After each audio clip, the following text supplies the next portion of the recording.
Assalamualaikum warahmatullahi wabarakatuh. Selamat pagi semua. Semoga kalian dalam keadaan sehat ya. Baik, di pertemuan ke-10 ini Ibu akan membahas mengenai materi sistem gerak pada manusia. Nah, kita bahas ya. Sistem gerak pada manusia itu terbagi menjadi dua bagian. Yang pertama, itu adalah gerak pasif. Gerak pasif ini dilakukan oleh tulang. Kemudian ada gerak aktif. Gerak aktif ini dilakukan oleh otot. Tulang merupakan alat gerak pasif karena tulang tidak mampu bergerak sendiri. Tulang membutuhkan otot untuk dapat bergerak. Jadi, tulang kita ini tidak dapat bergerak tanpa adanya otot tubuh. Kita bahas jenis-jenis tulang.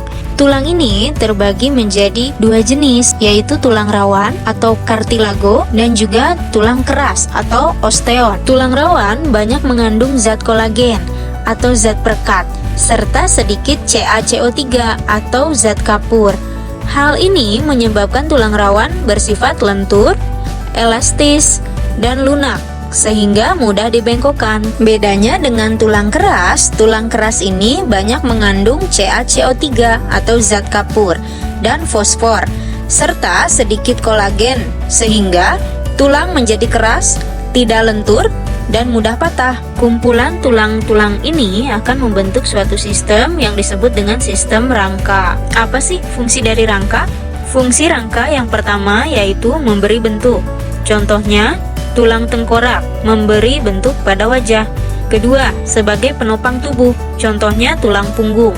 3. Melindungi organ dalam. Contohnya tulang rusuk yang melindungi jantung dan paru-paru. 4. Melindungi otak. Contohnya tulang tengkorak. 5. Tempat melekatnya otot. 6. Tempat pembuatan sel darah, terutama sel darah merah. Berdasarkan bentuknya, tulang terbagi menjadi 3. Yang pertama adalah tulang pipa. Tulang pipa ini memiliki ciri panjang, berongga, yang di tengahnya ini terdapat sumsum. Contohnya adalah tulang paha dan tulang lengan.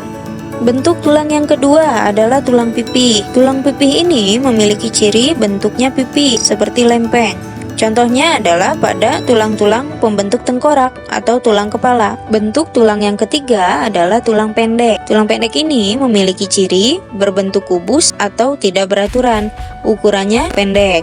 Contohnya ada pada ruas-ruas tulang belakang.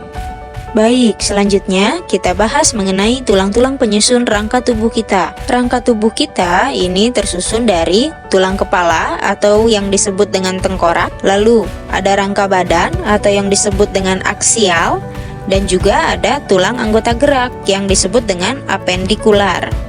Yang pertama akan kita bahas adalah tulang kepala, yaitu tengkorak, atau sebutan latinnya adalah kranium. Tengkorak atau tulang kepala ini tersusun dari tulang dahi, atau biasa disebut dengan tulang frontal. Kemudian ada tulang rahang bawah, yang biasa disebut dengan mandibula, dan ada tulang rahang atas yang disebut dengan maksila. Ada juga tulang oksipital, yakni kepala bawah. Lalu ada tulang temporal atau pelipis, dan ada juga tulang pariental atau kepala bagian belakang. Kemudian kita bahas mengenai tulang rangka badan atau aksial. Bagian-bagian dari tulang rangka badan adalah ruas tulang belakang yang tersusun atas satu ruas tulang atlas, diteruskan dengan 7 ruas tulang leher, lalu ada 12 ruas tulang punggung, kemudian diteruskan dengan 5 ruas tulang pinggang, dan juga 4 ruas tulang ekor. Selanjutnya, ada 7 ruas tulang rusuk sejati, 3 ruas tulang rusuk palsu, dan juga 2 ruas tulang rusuk melayang. Kemudian ada tulang dada hulu atau manubrium sterni, dan juga ada tulang dada badan atau corpus sterni. Lalu tulang badan bagian bawah ada tulang panggul atau pelvis, dan juga tulang kelangkang atau sakrum. Selanjutnya kita bahas tulang anggota gerak badan atau apendikular. Pada apendikular bagian bawah, yang pertama ada tulang paha atau femur, kemudian ada tulang betis atau fibula, lalu ada tulang kering atau tibia, dan ada pula pergelangan kaki atau tarsal, lalu telapak kaki atau metatarsal, dan ruas-ruas jari yang disebut dengan falang. Kemudian apendikular bagian atas ada tulang lengan atas atau yang disebut dengan humerus.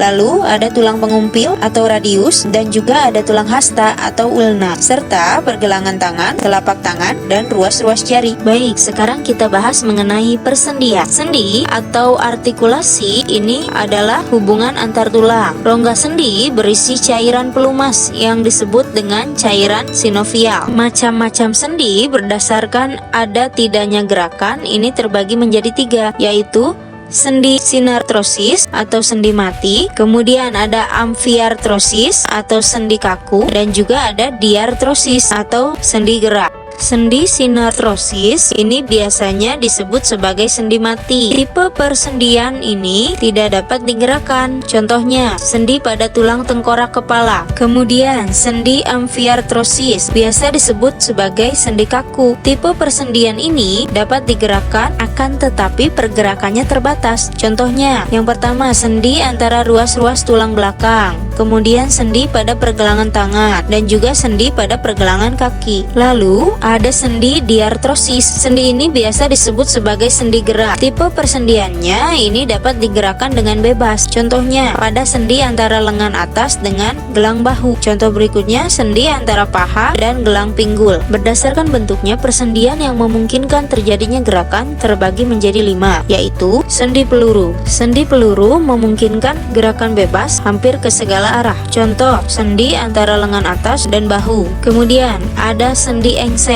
Sendi engsel memungkinkan gerakan pada satu bidang seperti pintu dan jendela. Contoh persendian ini terdapat pada siku dan lutut. Kemudian ada sendi putar. Sendi putar ini memungkinkan ada pergerakan memutar. Contohnya ada pada tulang leher. Kemudian ada sendi pelana. Sendi pelana ini memungkinkan adanya gerakan memutar dan melengkung. Contoh pada pergelangan tangan. Dan yang terakhir ada sendi geser. Sendi geser memungkinkan terjadinya pergeseran antar tulang, misalnya sendi yang terdapat pada tulang belakang.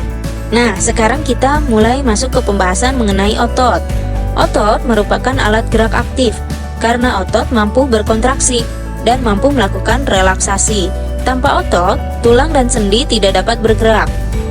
Fungsi otot yaitu: pertama, otot mampu melakukan gerakan tubuh. Yang kedua, otot ini berfungsi menjaga keseimbangan tubuh. Ketiga, otot mampu menggerakkan sistem pencernaan dan pembuangan. Yang keempat, otot mampu membantu proses melahirkan. Yang kelima, otot mampu mengatur postur tubuh. Yang keenam, otot mampu membantu proses pernafasan. Dan yang terakhir, otot mampu membantu proses penglihatan.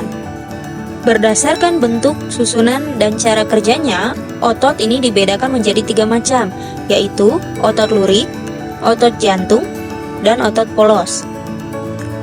Otot lurik adalah otot yang menempel pada rangka tubuh manusia yang digunakan dalam pergerakan.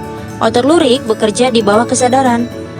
Otot ini dinamakan lurik karena adanya sisi gelap dan sisi terang secara selang-seling. Kemudian ada otot jantung. Otot jantung ini bekerja secara terus-menerus tanpa istirahat, karena otot jantung ini memompa darah ke seluruh tubuh. Otot jantung bekerja di bawah kesadaran manusia. Saraf yang mempengaruhi otot jantung adalah saraf simpatik dan parasimpatik. Dan yang terakhir ada otot polos. Otot polos ini bekerja tanpa kesadaran kita. Otot polos ini dipengaruhi sistem saraf tak sadar atau yang disebut dengan saraf otonom. Otot polos ini dibentuk oleh sel-sel berbentuk gelandang yang runcing dan memiliki satu inti sel. Berikut ini adalah sifat-sifat otot. Yang pertama adalah kontraktilitas. Maksudnya adalah otot dapat memendek dan mengeras ketika kontraksi. Yang kedua, ada ekstensibilitas, yaitu otot dapat memanjang dan mengendur ketika relaksasi. Dan yang terakhir ada elastisitas, yaitu otot dapat kembali ke ukuran semula. Nah, berikut ini adalah cara kerja dari otot. Yang pertama, antagonis. Antagonis ini maksudnya adalah dua otot bekerja berlawanan. Jika otot yang satu berkontraksi, maka otot yang lainnya akan berelaksasi. Contohnya terjadi pada otot bisep dengan otot triceps, seperti di gambar berikut ini. Kemudian, ada sinergi. Maksud dari sinergi ini adalah dua otot bekerja sama secara searah, yaitu sama-sama berkontraksi dan sama-sama berelaksasi. Contohnya, otot bisep dengan otot tulang lengan bawah, seperti gambar berikut. Itu dia penjelasan dari Ibu di pertemuan hari ini. Mudah-mudahan apa yang Ibu sampaikan mengenai sistem gerak pada manusia bisa kalian pahami. Terima kasih atas perhatian kalian. Mudah-mudahan apa yang Ibu sampaikan bisa bermanfaat. Mohon maaf atas segala kekurangan. Sampai jumpa di pertemuan berikutnya. Wassalamualaikum warahmatullahi wabarakatuh.